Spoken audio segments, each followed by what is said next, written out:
आकाशवाणी मध्य प्रदेश से प्रस्तुत हैं प्रादेशिक समाचार।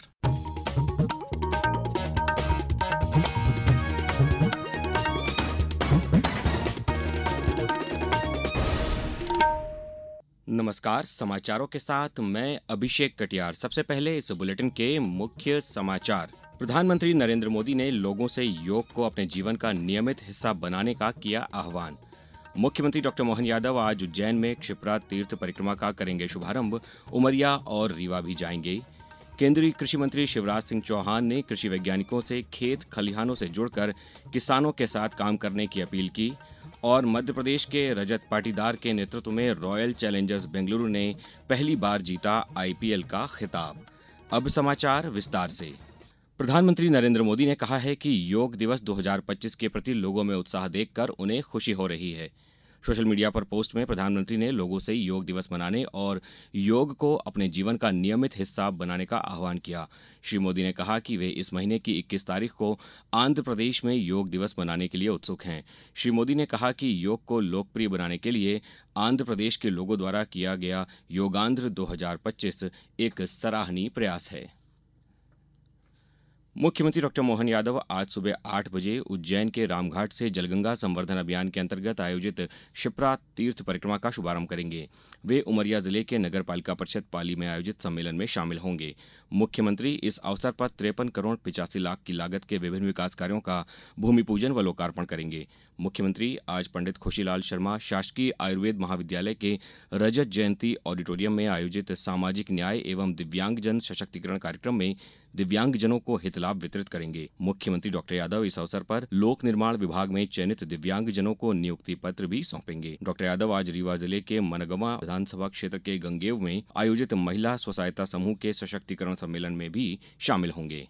रक्षा राज्य मंत्री संजय सेठ ने भोपाल में राष्ट्रीय कैडेट कोर एनसीसी के विशेष संयुक्त राज्य प्रतिनिधियों तथा अपर और उप महानिदेशकों के सम्मेलन का उद्घाटन किया। इस अवसर पर श्री सेठ ने राज्यों से एनसीसी के ऐतिहासिक विस्तार में सहयोग करने के लिए आवश्यक कार्मिक बुनियादी ढांचा और वित्त पोषण प्रदान करने की प्रतिबद्धता को पूरा करने का आग्रह किया। उन्होंने पूरे देश में 3 लाख कैडेटों को शामिल करने के लिए एनसीसी के नियोजित विस्तार की भी घोषणा की। पिछले वर्ष ही घोषणा की थी कि जो हमारे 17 लाख कैडेट है वो अब 20 लाख, और क्योंकि एनसीसी कैडेट बनने से एक भाव ऐसा कि नेशन फर्स्ट, राष्ट्र प्रथम का भाव, सेवा का भाव, समर्पण का भाव और अनुशासन, जब भी देश को जरूरत पड़ी कैडेट हाजिर होता है। आतंकवाद के खिलाफ भारत के दृढ़ रुख का संदेश प्रसारित करने के लिए 2 सर्वदलीय प्रतिनिधिमंडल सफर यात्रा पूरी कर स्वदेश लौट आए हैं। द्रविड़ मुनेत्र कड़गम की सांसद कनिमोझी के नेतृत्व में प्रतिनिधिमंडल स्पेन, ग्रीस, स्लोवेनिया, लातविया और रूस की यात्रा पूरी कर भारत लौट आया है। इस प्रतिनिधिमंडल में शामिल समाजवादी पार्टी के सांसद राजीव राय ने कहा कि उन्होंने आतंकवाद के खिलाफ भारत का रुख और तथ्यों की जानकारी दी।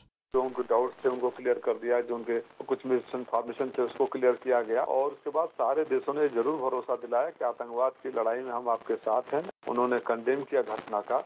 भाजपा सांसद बैजयंत पांडा के नेतृत्व में एक अन्य प्रतिनिधिमंडल अल्जीरिया, सऊदी अरब, कुवैत और बहरीन की यात्रा पूरी कर आज वापस लौटा।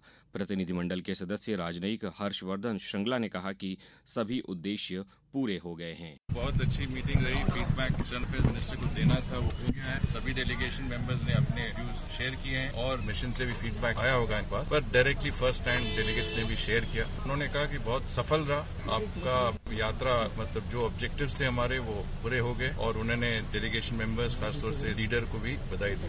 अब समाचारों में वक्त है एक ब्रेक का। ये समाचार आप आकाशवाणी मध्य प्रदेश से सुन रहे हैं। ये समाचार बुलेटिन YouTube पर Madhya Pradesh news all India radio channel पर और फेसबुक के साथ ही X प्लेटफॉर्म पर AIR न्यूज भोपाल पेज पर सुने जा सकते हैं। इसके अलावा आप हमारी वेबसाइट newsonair.gov.in पर या न्यूज ऑन AIR ऐप पर भी समाचार सुन सकते हैं। समाचारों में पुनः आपका स्वागत है। केंद्रीय कृषि मंत्री शिवराज सिंह चौहान ने कहा है कि सरकार किसानों को नकली खाद और कीटनाशक बेचने वाली कंपनियों और व्यक्तियों के खिलाफ सख्त कानून बनाने की तैयारी कर रही है। कृषि मंत्री विकसित कृषि संकल्प अभियान के 6ठे दिन पुणे के नारायण गांव में कृषि विज्ञान केंद्र में किसानों और कृषि वैज्ञानिकों से बातचीत कर रहे थे। उन्होंने कृषि वैज्ञानिकों से अपील की कि वे प्रयोगशालाओं से बाहर निकलें और कृषि क्षेत्र की समस्याओं का समाधान करने के लिए खेत खलिहानों से जुड़कर किसानों के साथ काम करें। किसान भाइयों, विकसित कृषि संकल्प अभियान को सफल भी बनाइए, बेहतर खेती कीजिए। समस्याएं आएंगी तो चिंता मत कीजिए। देवेंद्र जी भी है मुख्यमंत्री के रूप में, कृषि मंत्री के रूप में। मैं भी आपकी सेवा में, भारत सरकार प्रधानमंत्री जी के आशीर्वाद से कोई कसर नहीं छोड़ेगी। हम भारत की जनता का पेट तो भरेंगे ही, अपने फल, अपनी सब्जियां और अपना अनाज दुनिया में भी भेजेंगे। दुनिया का फूड बास्केट भारत को बनाएंगे। प्रदेश में एक विकसित कृषि संकल्प अभियान के अंतर्गत विभिन्न कार्यक्रमों का आयोजन किया जा रहा है। सिंगरौली में जनपद पंचायत बेढ़न की ग्राम पंचायत धरी तथा जीर में एवं जनपद पंचायत चितरंगी की ग्राम पंचायत परसोहर एवं खिरवा में शिविर का आयोजन किया गया तथा किसानों को मृदा परीक्षण, रासायनिक खाद के उपयोग के बारे में जानकारी प्रदान की गई। सतना में अभियान के 6वें दिन प्रत्येक विकासखंड के 3-3 ग्राम पंचायतों में जनप्रतिनिधियों, कृषि विज्ञान केंद्र के वैज्ञानिकों, कृषि एवं एलाइड विभागों के अधिकारी, कर्मचारी, बीमा कंपनी के प्रतिनिधि, प्रगतिशील कृषक की उपस्थिति में विकसित कृषि संकल्प अभियान को आगे बढ़ाया गया। रामपुर बघेलान की ग्राम पंचायत तिहाई में कृषकों के समक्ष ड्रोन द्वारा खेतों में दवा के छिड़काव का प्रदर्शन किया गया। कटनी जिले में विकसित कृषि संकल्प अभियान के दौरान किसान कल्याण तथा कृषि विकास विभाग एवं अन्य सभी विभागों के द्वारा किसान वैज्ञानिक संवाद आयोजित किया गया। आगरमालवा जिले के ग्राम सेमलखेड़ी के विकासखंड स्तरीय कृषि वैज्ञानिक एवं कृषक संवाद कार्यक्रम का आयोजन किया गया।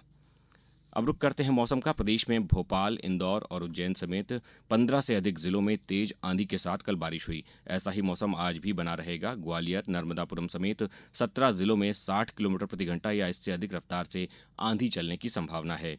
वहीं पूरे प्रदेश में कहीं बादल छाए रहेंगे तो कहीं तेज आंधी बारिश होगी। मौसम विभाग ने 7 जून तक ऐसा ही मौसम रहने का अनुमान जताया है। भोपाल में कल दिन का तापमान 33.4 डिग्री, इंदौर में 31.3 और ग्वालियर में 34.1 डिग्री तथा जबलपुर में 36 डिग्री दर्ज किया गया। रॉयल चैलेंजर्स बेंगलुरु ने पहली बार इंडियन प्रीमियर लीग ट्रॉफी अपने नाम कर ली है। उन्होंने कल रात अहमदाबाद के नरेंद्र मोदी स्टेडियम में खेले गए फाइनल मैच में पंजाब किंग्स को 6 रन से हरा दिया।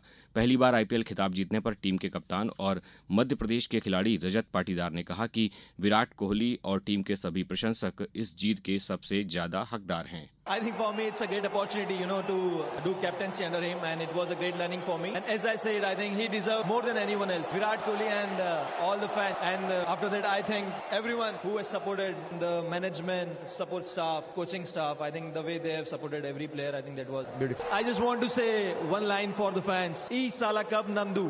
पहले बल्लेबाजी करते हुए आरसीबी ने निर्धारित 20 ओवरों में 9 विकेट पर 190 रन बनाए। जवाब में पंजाब किंग्स की टीम निर्धारित 20 ओवरों में 184 रन ही बना सकी। कुणाल पांड्या को प्लेयर ऑफ द मैच का अवार्ड दिया गया। अब कुछ समाचार संक्षेप में। भोपाल के राजा भोज विमानतल से दतिया के लिए हवाई सेवा की सुविधा शुरू हो गई है। पूर्व गृह मंत्री डॉक्टर नरोत्तम मिश्रा और सांसद आलोक शर्मा ने कल भोपाल एयरपोर्ट से यात्रियों को बोर्डिंग पास देकर फ्लाइट को रवाना किया। विदिशा जिले की हनोता ग्रामीण समूह जल प्रदाय योजना के कार्यस्थल पर जल जीवन मिशन के अंतर्गत इंटेक वेल जल शोधन संयंत्र स्थल का केंद्रीय निरीक्षण दल के सदस्यों ने निरीक्षण किया। मंडला में आज कमिश्नर की अध्यक्षता में मानसून पूर्व बाढ़ आपदा की तैयारियों के संबंध में बैठक आयोजित की गई है। छतरपुर जिला कलेक्टर की अध्यक्षता में कलेक्ट्रेट कक्ष में अनुसूचित जाति जनजाति अत्याचार निवारण अधिनियम के अंतर्गत राहत प्रकरणों की समीक्षा बैठक संपन्न हुई। डिंडौरी जिले द्वारा सशस्त्र सेना झंडा दिवस के लिए लक्ष्य से 126% अधिक राशि एकत्रित करने पर राज्यपाल मंगूभाई पटेल ने कलेक्टर नेहा मारव्या को प्रशंसा पत्र और ट्रॉफी से सम्मानित किया। रायसेन जिले में नगरपालिका परिषद द्वारा वुमेन फॉर ट्री कैंपेन अभियान के तहत एसएचजी समूह की महिलाओं और जनप्रतिनिधियों की उपस्थिति में एक संगोष्ठी बैठक का आयोजन किया गया और नीमच में बाढ़ एवं अतिवृष्टि से उत्पन्न समस्याओं से निपटने और जन सुरक्षा के लिए किए जाने वाले उपायों के संबंध में कलेक्टर की अध्यक्षता में बैठक आयोजित की गई। इस बुलेटिन में बस इतना ही। अगला बुलेटिन दोपहर 2:10 पर। नमस्कार।